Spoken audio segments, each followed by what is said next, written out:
What's going on, Guardians? Smith here, and welcome to the final video of Season of the Chosen, where I'll just be doing an overview of the entire season, lore, gameplay, and all. So to start off, I guess I should talk about the lore and the and the gameplay of the season.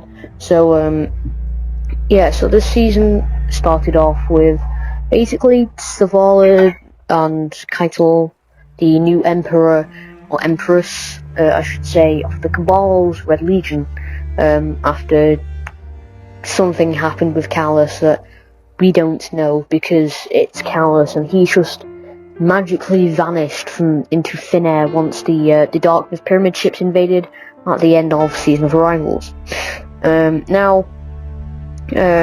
This basically left Tora Battle, the Cabal's homeworld, in ruins, since Zevarath actually attacked and destroyed Tora Battle at the time of these Darkness Pyramids attacking our solar system and our planet.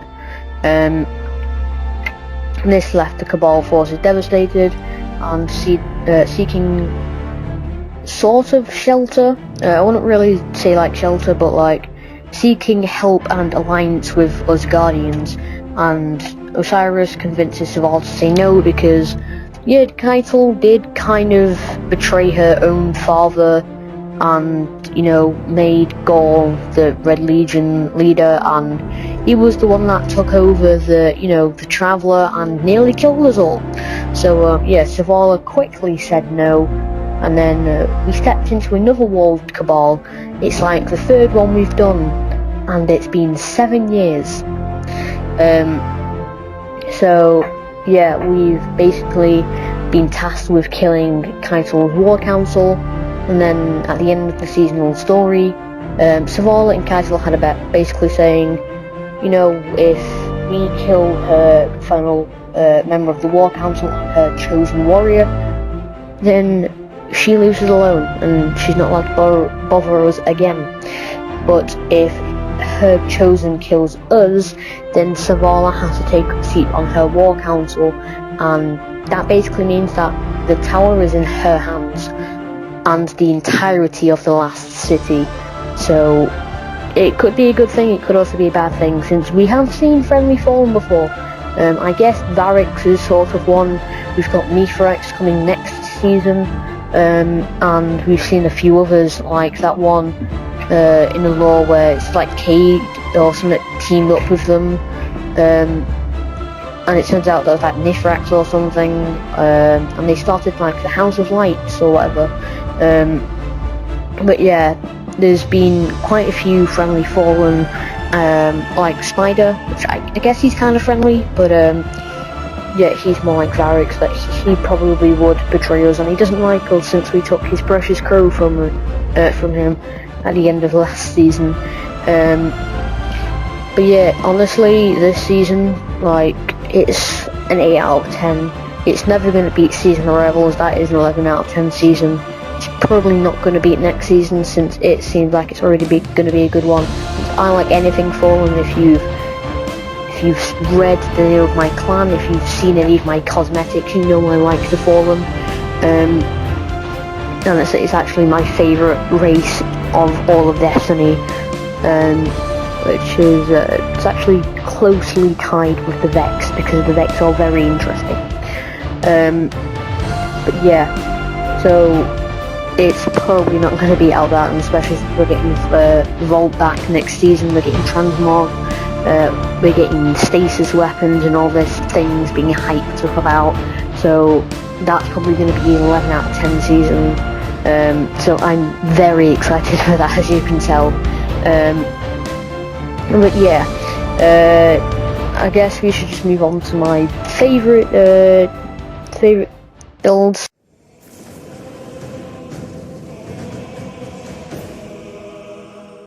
Part of my Warlock, which I actually named this season. I've actually quite liked Warlock. I think it was about 5 weeks in I actually started working on builds. I might like change some up next season as well, depending on how the season worked and what's meta and stuff. For my Warlock, I've gone for a more traditional healer class, with the Lumina hand cannon as my primary, which if you don't know what Lumina does, basically if you get a kill with it, it gives you this like orb floaty thing that if you absorb it, if you then hit fire an ally, which sounds really weird, but yeah, if you shoot an ally while you're hip firing, so you're not aiming down the sights, not zooming your scope, you'll actually heal that ally. You also give them a buff called like Blessing of Light or something, which like boosts the damage for a certain amount of time. I don't really know, but yeah. And then for my subclass, I'm actually running Military Dawnblade or Well of Radiance. As you can probably tell from me running a support healing build. I've got the healing well, and I've got Phoenix Protocol for my exotic armor piece. Which, yeah, that's mainly a PvE build, and I've actually quite enjoyed using this build in things like strikes, and yeah, even in some legendary and master sectors, which I've actually started doing. I think, yeah, I completed my first one today actually. I might actually upload it on YouTube or even on TikTok eventually. I don't know yet though. But yeah, I guess we should move on to my hunter, which I'm actually currently maining, because how I do things is I main one class, and then for the last 3 weeks I main the class that I'm going to main next season, just so I can get used to it again. So I did that last season with Titan and Warlock. I'm doing this season with Warlock and Hunters. Next season I'll do it with Hunters and Titans. And anyway, for my Warlock, my Hunter, what was that? For my Hunter, I've gone for more of an ad-clearing melee build, where I use the Revenant Hunter, the Withering Blades, melee, and yeah, alongside with the Monte Carlo, which, if you don't know, basically getting a kill with the weapon has a chance to give me a fully like loaded melee ability, and then yeah, getting melee kills with my melee ability gives my Monte Carlo ammo, and then just killing things. If I get to Monte Carlo or Movic Chain 5, it makes it so that my cooldown isn't as long, so it basically just heals my thing quicker. And I'm using the exotic arms, the Young Ohankara's Grasps, which basically getting or dealing melee damage will auto reload whatever weapon I'm currently holding. Excuse me. So say I was in Gambit and I've got Primeval times 4, I could just sit in a corner with whatever Warlock's damaging or healing Rift or even Wall of Radiance. I could, you know, put a reserve mod on just so I've got a bit of extra ammo. I pump a full magazine of ammo into the Primeval's head, and I throw my blade to auto reload it, and then I do it again, and then I pump the full ammo again, and then because I'm dealing damage with the Monte Carlo, I'm getting more melee energy to then throw the blade when the ammo's empty. It's just an infinite cycle of dealing damage, and it's a really good one for, I wouldn't say it's the best one for DPS, but it's a really good hunter build for DPS. And then you've got the ad clearing super, which is really useful as well for things like strikes and gambits, and even in Crucible, since it's one of the most overpowered supers in the Crucible at this moment in time, that, you know, getting nerfed and all next season for it being too powerful. Anyway, let's move on to the final class, which is my Titan. Now, honestly, from playing Titan last season and for the entirety of Beyond Light, I've actually got to say I quite enjoy playing a Titan and just, you know, sitting in a corner behind a shield with Satan's ramparts and just, you know, eating crayons and exploding guys' heads off with snipers. Doesn't sound too fun, but it actually is, especially in the Crucible. Anyway, my Titan, I've actually got two builds, which are actually very similar in nature. One is a very high DPS build, and then another one is a very highly explosive build. So I think I'm going to start with the explosive build, because it's the one I use the most. So basically, I use bottom tree Sunbreaker Titan, which is also known as Sunspot Titan, which is my favourite form of the Titan, besides maybe Revenant. Where basically, if I do melee damage, or if I kill something with my melee, it summons a Sunspot on the ground, which will give me the Empowered buff, which basically makes my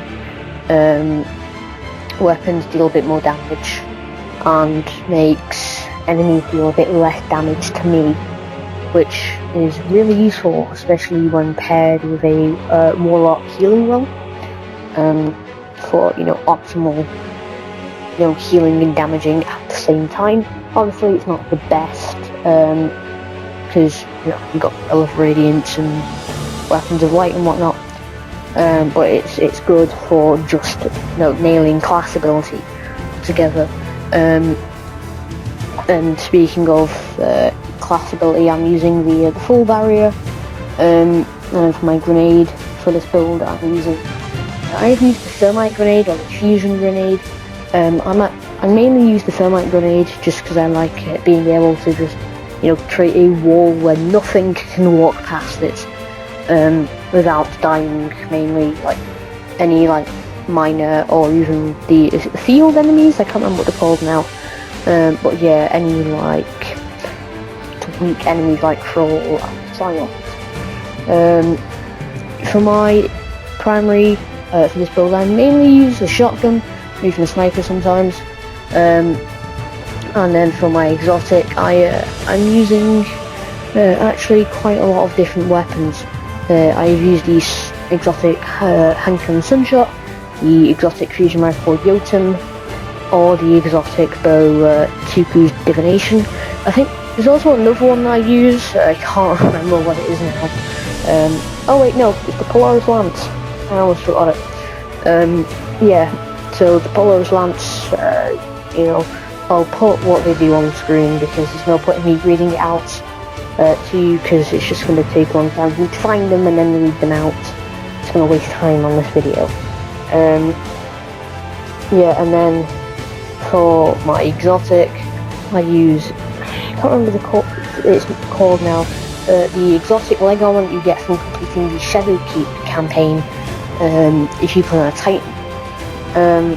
Basically what it does is, standing in a sunspot, lengthens the duration of when you're out of it, and also allows you to pass on that sunspot to other guardians when you walk past it. And then for the final build, we have the high DPS build, which is actually very, very similar. It's got the same subclass as, my explosion build. It's got similar mods. It's actually got the same exotic leg armor, and the only difference is actually the weapon. For me, instead of using the Sun Shot or Polaris Lance or whatever, actually use the Xenophrage heavy machine gun.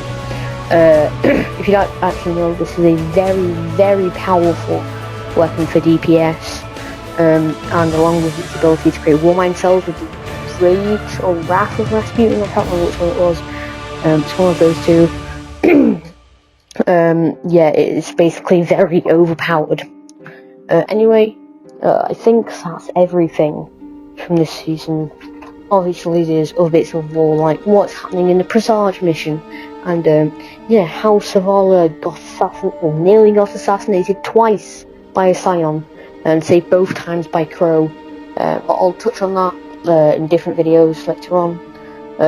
Anyway, this is all from me, Guardians. Stay safe, have a good day, and I'll see you in Season of Spices. See ya!